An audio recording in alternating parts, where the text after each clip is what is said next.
வணக்கம். பத்திரிகையாளர் ஊடக நண்பர்கள் அனைவருக்கும் வணக்கம்.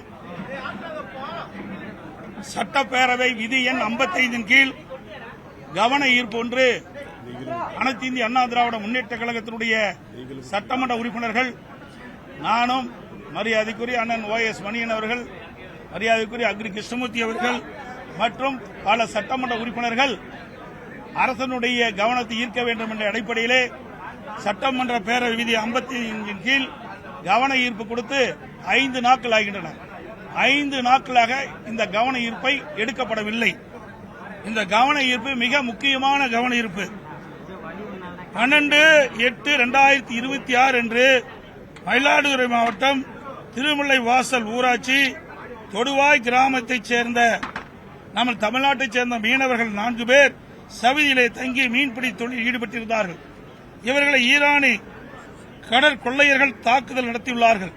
இதில் மாவீரன் வயது 38 துப்பாக்கியால் நெற்றில் சுடப்பட்டதால் அப்பொழுதே அவர் இறந்துவிட்டார். மற்றும் பால்ராஜ் தகப்பன் பெயர் சாமித்துறை திருமுல்லை வாயில், 2வது சங்கர் தகப்பன் பெயர் கோவிந்தசாமி திருமுல்லை வாயில், 3வது மணிகண்டன் கடலூர் ஆகியோர் படுகாயத்துடன் சவுதி மருத்துவமனையில் சிகிச்சை பெற்று வருகிறார்கள். இறந்தவர் உடலை தமிழ்நாட்டிற்கு கொண்டு வரவும் காயப்பட்டவர்களை மீட்டு அவர்களுக்கு உரிய சிகிச்சை அளித்து குடும்பத்திற்கு தகுந்த வாழ்வாதார உதவி வழங்கும் அரசனுடைய கவனத்திற்கு கொண்டு வருவது தான் இந்த கவன ஈர்ப்பு தீர்மானத்தை கொடுத்தோம். இந்த அரசாங்கம் தமிழர்களை காப்போம் என்று வாயளவில் பேசுறாங்க. ஆனால் இன்றைக்கு தமிழ்நாட்டைச் சேர்ந்த மயிலாடுதுறை மாவட்டத்தைச் சேர்ந்த மீனவர்கள் 4 பேர் மீன்பிடி தொழில் ஈடுபட்டுகின்ற பொழுது சவுதியில் இருக்கின்றவர்கள் அந்த மீனவர்களை சுட்டதால் ஒருவர் இறந்திருக்கிறார். அந்த உடல் தமிழ்நாட்டுக்கு கொண்டு வர வேண்டும். அதை அரசனுடைய கவனத்திற்கு கொண்டு வருவதற்கு மென்ஷன் பண்ணுவதற்கு கூட தமிழக வெற்றி கழகத்தினுடைய அரசாங்கம் சட்டப்பேரவைத் தலைவர் சட்டமன்றத்திலே மென்ஷன் பண்ணுவதற்கு கூட அனுமதி கொடுக்கல. அது குறித்து தான் நாங்கள் வெளிநடப்பு செஞ்சிருக்கிறோம். இவர்கள் எப்படி தமிழ்நாட்டு மக்களை காக்க போறாங்க?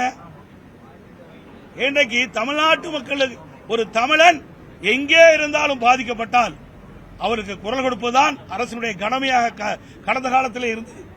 ஆனால் இன்றைக்கு தமிழனுக்கு பாதுகாப்பும் கிடையாது, வெளிநாட்டில் வாழ்கின்ற தமிழனுக்கு பாதுகாப்பும் இல்லை.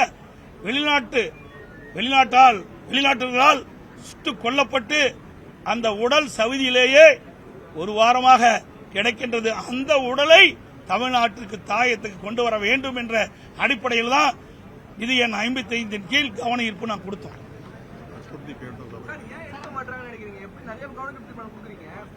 சார், இது மற்ற தீர்மானம் வேற, இந்த தீர்மானம் வேற.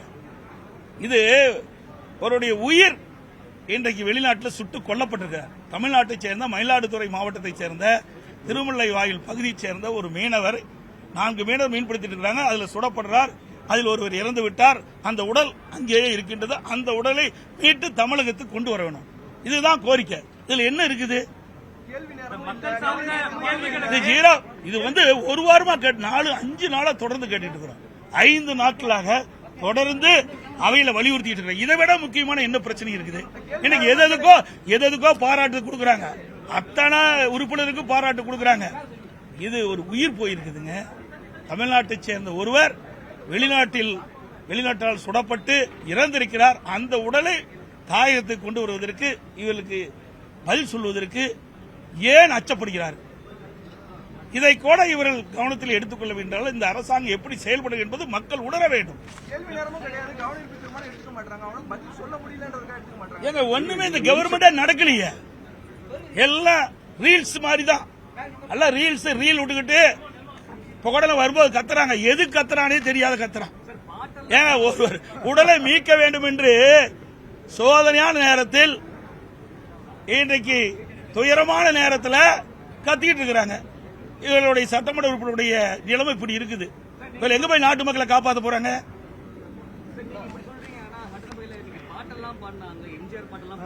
ஆமா, அதாவது உயிர் போனதை பத்தி கவலை இல்லை, பாட்டு பாடுறதுதான் முக்கியம். ஏங்க ஒரு உயிர் போய்விட்டது. தமிழ்நாட்டை சேர்ந்த வேதனையாக இருக்குதுங்க. குறிப்பா ரொம்ப ரொம்ப வேதனைப்படும். இதுக்கு முந்தி 38 வயசு அந்த குடும்பத்தில் இருக்க உறவினர்லாம் எப்படி வந்து வேதனைப்பட்டு கொண்டிருப்பாங்க. அந்த வேதனை கூட புரியாம ஒரு அரசாங்கம், அதான் ரீல்ஸ் விடுற அரசாங்கம் தான் நடந்துகிட்டு இருக்குது. அதே போல பாத்தீங்கன்னா இந்த கர்நாடகத்தில் நம்முடைய எல்லைக்கு 2 எல்லைக்கு இருக்கிற பகுதியில் பூர்வீகமாக தமிழர்கள் அவர்கள் அங்கே கர்நாடகத்தில் வசிச்சுட்டு வராங்க. அவருடைய கால்நடை காணாமல் போய்விட்டது என்று வனத்துறையில் போய் தேடிட்டு இருக்கும் போது வனத்துறை அதிகாரியால் சுட்டுக் கொல்லப்படுறதாக அவருடைய உறவினர்கள் தெரிவிக்கிறாங்க. எல்லா பத்திரிகைகள் வந்து நேற்றைய தினம் கூட இது விவாதம் நடத்தப்பட்டது. அதுக்கு 2 நாள் போராடி வாதாடி வாங்குறோம். எங்க தமிழ்நாட்டு மக்களை காப்பாற்ற போறோம்?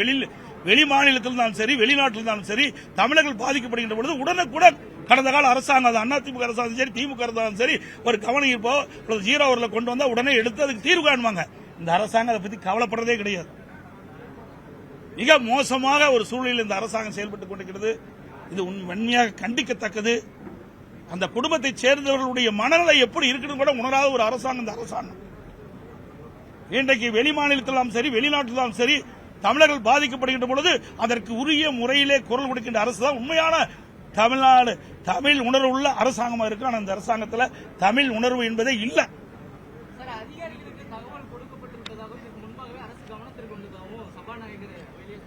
ஏன் இதை சொல்ல வேண்டியதான பதில் இல்ல? இதுல என்ன கஷ்டம் இருக்குது? நாங்க மென்ஷன் தாங்க பண்றோம். ஏன்னா 5 நாட்களாக தொடர்ந்து நாங்க வந்து இந்த அவையில மென்ஷன் பண்றோம். இந்த அரசாங்கம் உரிய நடவடிக்கை எடுக்க வேணும். அந்த குடும்பத்தை சேர்ந்தவர்கள் தொடர்ந்து எங்க சட்டமன்ற உறுப்பினரோடு தொடர்பு கொண்டு எங்களுக்கு உதவி செய்யுங்க. சவுதியில் இருக்கின்ற அந்த மீனவருடைய உடலை மயிலாடுதுறை திருமலை வாயிலுக்கு கொண்டு வர வேண்டும். அங்க என்ன நடக்குன்னு எங்களுக்கு தெரியல. அது படுகாயமடைந்த 3 பேர் மருத்துவமனையில் இருக்கிறாங்க. அவங்களுக்கு உரிய சிகிச்சை கிடைக்குதா இல்லையா கூட தெரியல. இதையெல்லாம் அந்த குடும்பத்தை சேர்ந்தவர்கள் பதற்றத்தோடு இருக்கிறாங்க. அதைத்தான் எங்களுடைய எதிர்க்கட்சி என்ற முறையில் அரசனுடைய கவனத்துக்கு கொண்டு வரோம். அரசாங்கம் அதுக்குண்டான முயற்சி எடுத்து அந்த உடலை தாயகத்துக்கு கொண்டு வருவது கடமை. ஆனா அதையெல்லாம் தட்டி கழிக்கிறாங்க இந்த அரசாங்கம். அது பாருங்க, 3 நாட்களாக தொடர்ந்து நாங்கள் வலியுறுத்திட்டே இருக்கோம் சட்டமன்றத்தில். இன்றைக்கு எடுக்கிறோம், நாளைக்கு எடுக்கிறோம், 3 நாளைக்கு எடுக்கிறேங்கிறாரு. முதலமைச்சர்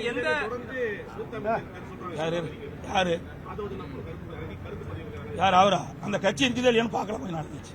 முதல்ல அந்த கட்சி துவங்கி 3 வருஷம் தான் ஆகுது. ஏங்க இந்த இன்றைக்கு தமிழ்நாட்டை சேர்ந்த மயிலாடுதுறை மீனவர் அங்கே குண்டடிபட்டு இறந்து கிடக்கிறார். நாங்கள் வரும்போது கைதிட்டு சிரிச்சிட்டு இருக்கிறார். உணர்வுள்ள ஒரு தமிழன் சிரிப்பானா? எவ்வளவு துயரமான சம்பவம் கிடையாது அவர்களுக்கு. ஏதோ அவர்கள் வந்து சட்டமன்ற உறுப்பினர் ஆகிட்டாங்க, ஆட்சி வந்துட்டது, ஆட்சி அதிகாரம் இருக்கிறதுனால என்ன வேணா செய்யலாம் நினைக்கிறாங்க. மக்கள் வெளியில பாத்துக்கிட்டு தான் இருக்கிறாங்க. எந்த அளவுக்கு வேகமா வந்ததோ அந்த ஆட்சி அந்த அளவுக்கு படுபாதாளத்தில் போயிடும் விரைவில். நன்றி, வணக்கம்.